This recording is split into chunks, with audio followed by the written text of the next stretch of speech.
내년 총선을 앞둔 각 당의 쇄신 움직임에 도내 현역 의원들도 어느 때보다 힘든 당내 예선전을 준비하게 됐습니다. 충주댐 물값 갈등을 해결하기 위한 협약이 체결됐습니다. 해결의 실마리가 될지는 아직 미지수입니다. 폭행을 당하던 60대 여성을 구한 옥천의 청년들이 용감한 국민으로 선정됐습니다. 여러분 안녕하십니까? 계속해서 충북 지역 뉴스입니다. 수자원공사에 대한 수돗물값 거부는 올해 충주 지역사회의 주요 이슈였습니다. 시의회가 댐으로 인한 피해 보상을 요구하면서 60억 원이 넘는 올해 수돗물값 예산을 전액 삭감했는데요. 이런 문제를 잘 풀어보고자 하는 협약이 오늘 체결돼 해결의 단초가 마련됐습니다. 그런데 그리 낙관적으로 보이지만은 않습니다. 임용순 기자입니다. 충주댐물을 정수해서 파는 수자원공사와 이 물을 한 해 60억 원이 넘는 돈을 들여 구입해 식수로 공급하고 있는 충주시. 그리고 충주댐으로 각종 피해를 입으면서 물까지 돈 주고 사 먹을 수는 없다며 올해 내내 물값 납부 거부 운동을 주도한 범시민단체. 이들 기관과 단체의 수장들이 한데 모여 협약을 맺었습니다. 제목은 충주댐 가치 제고와 지역 발전을 위한 상생협약서. 댐 관련 갈등 해소와 상호 협력을 협약 목적으로 제시하면서 협력할 분야를 5가지로 나열했습니다. 충주시와 시의회, 시민단체, 수자원공사 등 9명으로 구성되는 지원 실무 추진단이 앞으로 세부 사업을 정하게 됩니다.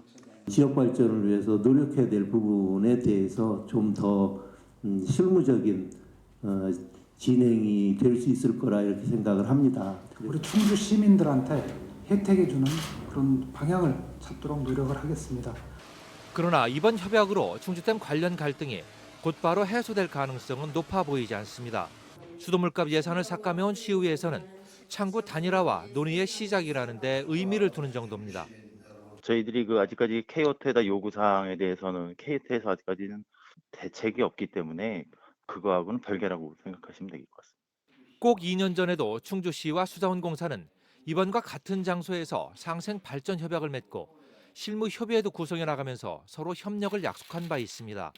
그러나 협약 1년여 만에 충주에서는 전례가 없는 수돗물값 납부 거부 운동이 일었습니다. 이번 상생 협약도 실질적인 성과물이 나오기 전까지는 지난번 협약과 크게 다르지 않은 요식 행위에 그칠 거라는 의혹에서 벗어나기는 쉽지 않아 보입니다. MBC 뉴스 임용순입니다. 충주시가 충주 라이트월드에 대해 사용허가 취소 처분을 내린 가운데 투자자 등이 충주시청에서 집회를 열고 거세게 항의했습니다. 이들은 충주시의 폭거에 대해 민영사상 법적 조치와 국민권익위, 감사원, 정당 등의 억울함을 진정하고 부당한 공권력에도 맞설 것이라며 시장과의 면담 등을 요구하면서 집무실을 찾아가 항의를 이어갔습니다. 라이트월드 측은 충주시가 탄금호 개발 약속과 각종 공약 등을 제시하고 충주시와의 공동사업이라는 점을 강조해 투자를 결정한 것이라며 정당한 사업권을 가지고 정상 운영을 계속하겠다고 밝혔습니다. 제천 한방바이오박람회에서 대원대 응급구조학과 학생이 혈당 검사용 체열침을 재사용한 사실이 드러나 제천시가 역학조사에 나섰습니다. 제천시는 대원대 응급구조학과 학생 1명이 체열침 1개로 서너 명을 체열하는 방식으로 20여 명에게 체열침을 재사용한 것으로 확인했다고 밝혔습니다. 해당 학생은 사람이 붐벼서 빨리 하려고 침을 재사용했다고 해명한 것으로 알려졌습니다. 제천시는 체열침을 재사용해 외국에서 B형 감염이 발생한 사례가 있었다며 해당 학과에 행정처분을 내려줄 것을 보건복지부에 요청했습니다. 절임 배추로 유명한 괴산에서 오늘 김장 축제가 개막해 오는 10일까지 열립니다. 괴산 군청 앞 광장과 동진천 일대에서 열리는 김장 축제는 주한대사와 가족, 어린이와 다문화 가정 등의 김치 담그기 체험과 명인의 김장 비법 전수, 각종 경연 대회 등이 마련됐습니다.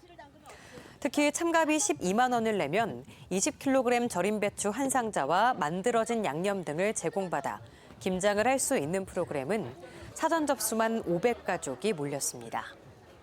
이 외에도 김장 재료를 현장에서 살 수 있는 농특산물 장터와 공연 등도 준비됐습니다. 내년 4월 국회의원 선거를 앞둔 요즘 정치권의 화두는 인적 쇄신입니다. 전국적으로 불출마 선언과 요구가 잇따르고 있는데 충북도 영향권 안에 있는데요. 더불어민주당은 일찌감치 현역 의원 경선 원칙을 세웠고 자유한국당도 인적 쇄신 요구가 거세 도내 국회의원들도 가시밭길이 예상됩니다. 신미희 기자입니다. 더불어민주당이 확정한 21대 국회의원 선거 공천 룰은 한마디로 현역은 엄격하게, 신인은 관대하게입니다. 공천 심사 과정에서 정치 신인에게는 심사 결과의 최대 20%를 가산점으로 주지만 의원 평가 결과가 좋지 않은 하위 20%의 현역 의원은 심사 결과에서 20%를 감산하기로 했습니다. 현역 의원이라도 도전자와의 점수 차가 100점 기준 30점 이상 날 때만 단수 공천할 수 있도록 했습니다.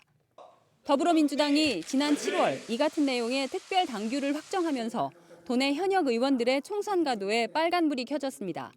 정치 신인들의 도전에 맞서 힘겨운 경선을 치러야 하는 녹록치 않은 상황입니다.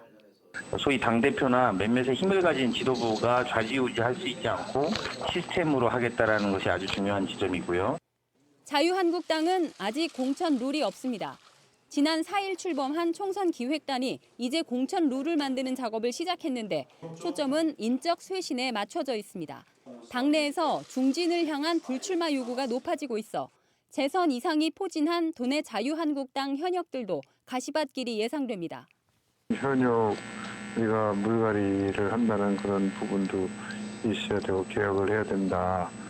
또 요구들이 이렇게 많이 있기 때문에 그런 쪽에 좀 중점을 두고서 논의를 하려고 그래요. 현역 프리미엄은 옛말. 이제 게임의 룰이 바뀌면서 현역 의원들에게는 어느 때보다 힘든 싸움이 기다리고 있습니다. MBC 뉴스 신미입니다. 거리에서 폭행을 당하던 60대 여성을 구하고 가해자를 제압한 옥천의 용감한 청년들 이야기 지난달 전해드렸었죠. 이 사연이 알려지면서 지역사회의 격려와 찬사가 이어지고 있습니다. 경찰 서장 표창을 받은 데 이어 옥천군을 지키는 용감한 군민으로 공식 선정됐습니다. 정재영 기자입니다. 암 수술을 2번이나 한 병약한 여성에게 가해진 끔찍한 폭력을 합심해서 막아낸 6명의 청년들. 후유증은 남았지만 덕분에 더 큰 화를 면한 피해 여성은 이제 조금씩 건강을 되찾고 있습니다.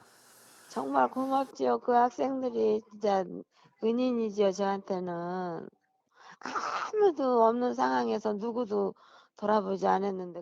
고등학생인 류재현 군을 비롯한 그날의 아름다운 청년들이 다시 한 곳에 모였습니다. 사연을 접한 옥천군이 소중한 생명을 지켜준 이들을 용감한 군민으로 선정해 표창을 주는 자리입니다. 군수명의의 표창은 올 들어 유일합니다. 용기를 발휘할 수 있는 우리 젊은 청년 또 학생들에게 정말 우리 군민들이 또 우리 커나가는 그 청년들이 많이 귀감이 될 것이라고 생각을 해서 피해자를 구조하고 가해자를 붙잡은 공을 인정받아 6명 전원이 옥천 경찰서장 표창을 받은 이후 벌써 2번째. 경찰을 도와 주민을 지키는 시민 경찰에도 임명됐습니다. 상을 받으려고 그 당시에 그렇게 행동한 건 아니었는데 표창도 받으니까 딱히 의도하진 않았어도 괜히 보람차고 뿌듯한 것 같아요. 이렇게 많은 격려들 해주시니까 앞으로도 더 이런 일이 있으면 더욱더 참여해서 적극적으로 도와줄 것 같아요.